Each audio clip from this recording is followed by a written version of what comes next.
দেখে মনে হচ্ছে ক্লান্ত, রোদে একটু পুড়ে গেছি। আমেরিকা যে একটু ফর্সা হয়েছিলাম, তো এসেই 43-44 ডিগ্রি ইসের ভেতরে খেলতে যেয়ে একটু পুড়ে গেছি। বাট আমার কাছে মনে হয়েছে যে সুপার লিগটা যদি আমাদের টি20 ফরম্যাটে হতো, এটা আমাদের দেশের ক্রিকেটের জন্য ভালো হতো। অ্যাট দি সেম টাইম প্লেয়ারদের দিকটাও একটু যদি কেউ চিন্তা করতো, তাহলে আমার মনে হয় খুবই ভালো হতো। আমার মনে হয় খুবই অমানবিক এরকম একটা পরিবেশে সারাটা দিন আমাদেরকে রোদের ভেতরে খেলানো। এই জায়গাটাতে আমার মনে হয় অনেক ভালো একটা দায়িত্ব নেওয়া যেত। অ্যাট দি সেম টাইম এটা আমাদের ন্যাশনাল টিমের জন্য উপকৃত হতো, যেহেতু আমরা টি20 ফরম্যাটে ওয়ার্ল্ড কাপ খেলতে যাচ্ছি।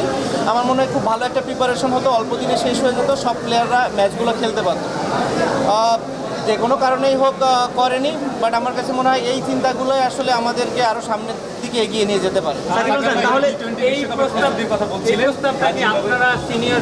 ভাই আমি ছিলাম হচ্ছে আমেরিকাতে, যেখানে যারা ডিসিশন মেকার তারা নিবে ডিসিশন, আমি যেদিন হব সেদিন নিবে।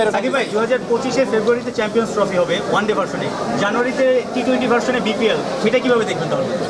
দেখুন, বিপিএলের সময় বিপিএল হবে, কিন্তু আমরা সারা বছর ওয়ানডে ফরম্যাটটাই খেলি। আমাদের ওয়ানডে ফরম্যাট একটা, যে আমাদের জন্মের পর থেকেই একটা ফরম্যাটে আমরা সবসময় কমফোর্টেবল ফিল করি। সো আপনি একটার সাথে আরেকটা মেলালে কখনোই হবে না, আপনার জিনিসটা বিবেচনা করতে হবে। যেহেতু আমাদের টি20 ওরকম কোনো খেলাই হয় না একমাত্র বিপিএল ছাড়া, যেখানেও ওভারসিজ প্লেয়ারদের দাপটটা অনেক বেশি থাকে। স্বাভাবিকভাবে আমাদের লোকাল প্লেয়ারদের সুযোগটা একটু কম হয়। টপ অর্ডারে দেখা যাচ্ছে কোনো দলের ব্যাটসম্যানরা বিদেশি, কোনো দলের মেন বলাররা বিদেশি। তো স্বাভাবিকভাবে ওই জায়গাটাতে আমরা ওইভাবে পারফর্ম করার সুযোগ অনেক সময় পেয়ে উঠি না, খুব কম প্লেয়ারদেরই এই সুযোগটা থাকে। বাট যদি এখানে হতো, আপনি 6টা টিমে যদি 15 জন করে প্লেয়ার ধরেন, 6-15 কত 90 জন প্লেয়ারের এই কম্পিটিটিভ একটা ক্রিকেট খেলার একটা সুযোগ হতো, যেটা আমার কাছে মনে হয় অনেক ইম্পর্টেন্ট একটা দিক ছিল। আসলে সব কিছু বিবেচনা করে সবসময় প্রশ্ন করাটাও ভালো। সাকিব ভাই, আপনি টি20 বিশ্বকাপ প্রস্তুতির কথা বলছিলেন, যদি সুপার লিগটা টি20 ফরম্যাট হলেও ভালো হতো। বাট জিম্বাবুয়ের সাথে ন্যাশনাল টিমে চট্টগ্রামে খেলছে, প্রথম ম্যাচে নিশ্চয়ই দেখেছেন, দাপটের সহিত জিতেছে। কেমন মনে হচ্ছে আসলে? দেখুন, জিম্বাবুয়ে ইউএসের সাথে খেলা বিবেচনা করে আমি যদি ওয়ার্ল্ড কাপ চিন্তা করি, আমার কাছে মনে হয় খুবই ভুল হবে। ওয়ার্ল্ড কাপ কমপ্লিটলি ডিফারেন্ট একটা জায়গা, ওইখানে আসলে আমরা যত বেশি প্রেশার হ্যান্ডেল করতে পারবো তত ভালো করার সম্ভাবনা আছে। লাস্ট টাইম আমরা যখন টি20 ওয়ার্ল্ড কাপ খেলেছি, আমার কাছে মনে হয় আমরা মোটামুটি একটা পারফরমেন্স করেছিলাম, যেটা খুব ভালো না হলেও কেউ বলবে না যে খুব একটা খারাপ। আমি আশা করবো যে ওই জায়গাটা যদি আমাদের বেঞ্চমার্কে শুরু হয়, এই টুর্নামেন্টটা হবে, এই ওয়ার্ল্ড কাপ টুর্নামেন্টটা হবে, আমাদের সেটা ছাড়িয়ে যাবে। সেটা যদি যেতে হয়, অবশ্যই আমাদের ফার্স্ট রাউন্ডে 3টা ম্যাচ জিততে হবে। সেটা যদি আমরা করতে পারি, আমার কাছে মনে হয় মোটামুটি একটা ভালো অ্যাচিভমেন্ট। অ্যান্ড দেন ওইখান থেকে আমরা যদি পরবর্তীতে চিন্তা করি, আমার মনে হয়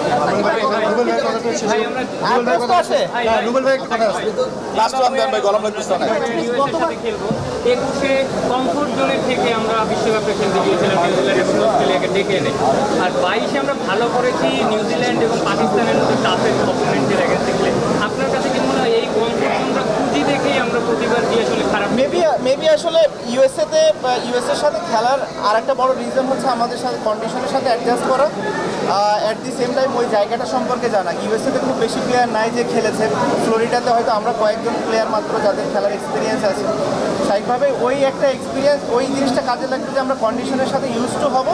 but at the same time আমি যেটা বললাম যে অবশ্যই এটা আইডিয়াল না। আপনি যখন একটা টাফ অপোনেন্টের সাথে খেলে যাবেন, আপনি যেটা বললেন যে নিউজিল্যান্ড আর পাকিস্তানের সাথে যখন আমরা নিউজিল্যান্ডের মতো কন্ডিশনে যখন খেলে তারপর ওয়ার্ল্ড কাপ খেলতে এসেছি, স্বাভাবিকভাবে আমরা খুব ভালো একটা প্রিপারেশন নিয়ে যেতে পেরেছিলাম। আমার কাছে সেই দিক থেকে মনে হয় যে এটা অবশ্যই আইডিয়াল না, বাট মেবি এটাই আমাদের বেস্ট পসিবল অবস্থা ছিল প্রিপারেশনটা নেওয়ার জন্য।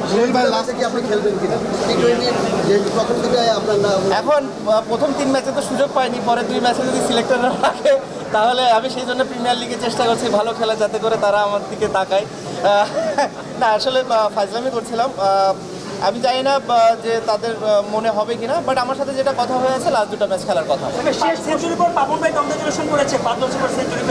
না করেনি দেখে আজকে আমি পাবন ভাইকে ফোন দিয়েছিলাম যে পাবন ভাই, এই যে এতদিন পরে সেঞ্চুরি করলাম, কি দিবেন? জীবনে প্রথমবার প্রিমিয়ার লিগে সেঞ্চুরি করলাম। শেষ প্রশ্ন, ক্যাপ্টেন হিসেবে ছিলেন, এবার দলের সাথে যাবেন সিনিয়র ক্রিকেটার হিসেবে, এবার নিশ্চয়ই বাংলাদেশে কোথায় দেখলে আপনার ভালো লাগবে? সবই তো বললাম, আগের প্রশ্নে তো এই অ্যান্সার হয়ে গেছে। রুবেল ভাই আসেন, অ্যান্সার দেন। রুবেল ভাই, মানে ক্যারিয়ার শেষ না, আপনি এখনো খেলছেন, সবাই ক্যারিয়ার শেষে কেউ কোচ হতে চায়, অন্য দায়িত্ব নিতে চায়, মানে ব্যবসা।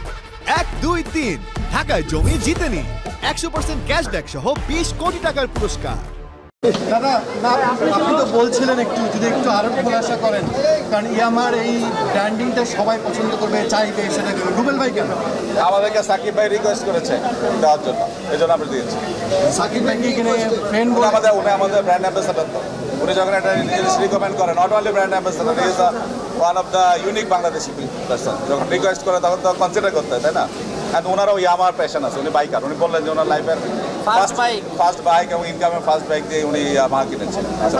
সাকিব ভাই, আপনি কয়জন রিকোয়েস্ট করেছেন কয়জন প্লেয়ারের জন্য এই শোরুম এই সব প্লেয়ারের প্রশ্ন করেন যে কারে কারে ইয়ে করা হয়েছে, বাট হ্যাঁ অনেক প্লেয়ারই ইয়ামাহার বাইক ইউজ করে।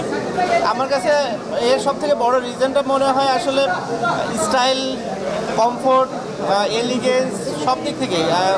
বাইক লাভাররা যেটা পছন্দ করে হচ্ছে যে যদি একটু বেশি সময় ধরে বাইক রাইড করতে হয় তারা যেন কমফোর্টেবল ফিলটা করে, সেই দিক থেকে আমার কাছে মনে হয় ইয়ামাহার কোনো জুড়ি নাই। স্বাভাবিকভাবে এই কারণেই শুধু প্লেয়াররা না, আরও অনেক সেক্টরের মানুষই আছে যারা এই ইয়ামাহার বাইকগুলো পছন্দ করে। তো স্বাভাবিকভাবেই সেই কারণে আসলে মানুষ বেশিরভাগ ক্ষেত্রে ইয়ামাহার বাইক পছন্দ করে, এবং যেহেতু আমি ইয়ামাহার অ্যাম্বাসেডার, তো স্বাভাবিকভাবেই ওদের সুযোগটা আছে আমার সাথে কথা বলার। যখন বলে আমি দাদাকে বলি এবং দাদার সাথে সাথে এটার কোনো ছাড়াই বলে দেয় যে যতটুকু সম্ভব করার জন্য। তো স্বাভাবিকভাবে এটা প্লেয়ারদেরও লাভ হয়, অ্যাট দি সেম টাইম আমার কাছে মনে হয় যে এরকম একটা ভালো মানের বাইক চালানোটাও ইম্পর্টেন্ট। কারণ আমি মনে করি যে সব কিছু থেকে ইম্পর্টেন্ট হচ্ছে আপনার কতটা কমফোর্ট আছে, কতটা সেফটি মেনটেন করছেন। তো সেই সব দিক থেকে আমার কাছে মনে হয় বাইক যদি আমি বিবেচনা করি, ইয়ামাহা সবার থেকে উপরের দিকে থাকে। আপনি বাইক চালানো, বাইক কিন্তু সময়ের সাথে সাথে গতি কমবে, পুরনো হবে, খুব স্বাভাবিক। রুবেল ভাইয়ের যে স্বর্ণালী গতির সময় ছিল, আপনার সাথে মাঠে খেলেছেন, ওই রুবেল ভাইয়ের গতিটা মিস করেন কিনা?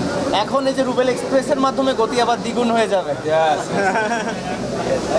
সাকিব ভাই, আপনার কয়টা বাইক আছে ইয়ামাহা? আমি বললো যে 5টা, আরও মনে হয় বেশি আছে। গতকালকে সেঞ্চুরি করলেন, আজকে মাদারীপুর আবার এখানে। আপনি বলেছিলেন যে পারে সকালে মাগুরা ছিলাম, যে পারে সে সব পারে, ক্লান্ত লাগে না? দেখে মনে হচ্ছে ক্লান্ত, রোদে একটু পুড়ে গেছি। আমেরিকা যে একটু ফর্সা হয়েছিলাম, তো এসেই 43-44 ডিগ্রি ইসের ভেতরে খেলতে যেয়ে একটু পুড়ে গেছি। বাট আমার কাছে মনে হয়েছে যে সুপার লিগটা যদি আমাদের T20 ফরম্যাটে হতো, এটা আমাদের দেশের ক্রিকেটের জন্য ভালো হতো। অ্যাট দি সেম টাইম প্লেয়ারদের দিকটাও একটু যদি কেউ চিন্তা করতো তাহলে আমার মনে হয় খুবই ভালো হতো। আমার মনে হয় খুবই অমানবিক এরকম একটা পরিবেশে সারাটা দিন আমাদেরকে রোদের ভেতরে খেলানো।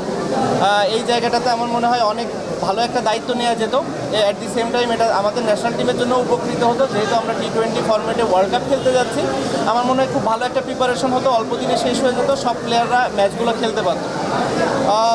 যে কোনো কারণেই হোক করেনি, বাট আমার কাছে মনে হয় এই চিন্তাগুলোই আসলে আমাদেরকে আরও সামনের দিকে এগিয়ে নিয়ে যেতে পারে। তাহলে এই প্রস্তাবটা কি আপনারা সিনিয়র? ভাই আমি ছিলাম হচ্ছে আমেরিকাতে, যেখানে যারা ডিসিশন মেকার তারা নিবে ডিসিশন। আমি যেদিন হব সেদিন নিবে। সাকিব ভাই, 2025 ফেব্রুয়ারিতে চ্যাম্পিয়ন্স ট্রফি হবে ওয়ানডে ভার্সনে, জানুয়ারিতে T20 ভার্সনে বিপিএল, সেটা কিভাবে দেখবেন তাহলে?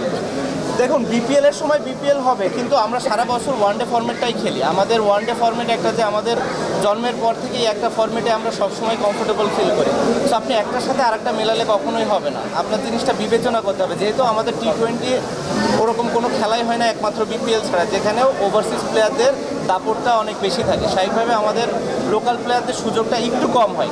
টপ অর্ডারে দেখা যাচ্ছে কোনো দলের ব্যাটসম্যানরা বিদেশি, কোনো দলের মেন বলাররা বিদেশি। তো স্বাভাবিকভাবে ওই জায়গাটাতে আমরা ওইভাবে পারফর্ম